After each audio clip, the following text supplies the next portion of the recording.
Regardez ce sujet, je vous présente mes sentinelles citoyennes juste après.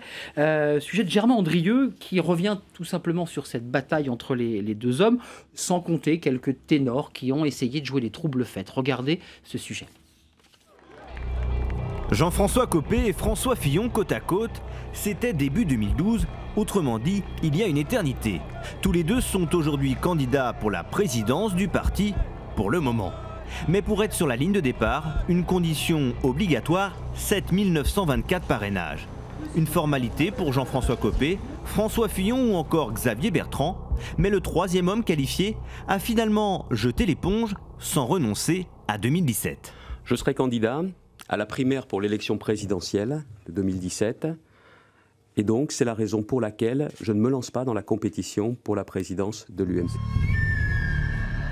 Le défi des parrainages, une mission impossible pour tous les autres prétendants. Bruno Le Maire, Henri Guénaud ou encore Nathalie Kosciusko-Morizet, tous ont été recalés.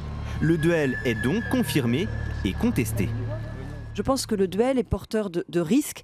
Je pense que ça peut être paradoxal, mais peut-être qu'un excès de testostérone risque de stériliser le débat des idées dans cette campagne et ce serait vraiment dommage. Pas vraiment de débat d'idées, mais un choc des personnalités. Pas question pour le moment de refonder l'UMP ou de faire un droit d'inventaire. Jean-François Copé ou François Fillon, tous les deux se disent sarkozystes et quels que soient les sondages, leur objectif est identique, séduire avant tout les militants. Le principe, c'est que ce n'est pas une élection de barons, c'est une élection confiée aux militants. C'est les militants qui vont choisir le président de l'UMP.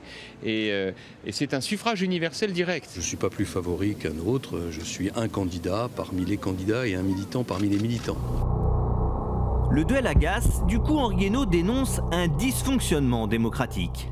Mais enfin, c'est invraisemblable, c'est pas de la démocratie. Voilà, c'est une démocratie qui est quelque part entre, je l'ai dit déjà, entre la Corée du Nord et celle de Cuba, voilà. Les militants ont rendez-vous le 18 novembre pour choisir leur nouveau président. Et à l'UMP, c'est déjà une révolution.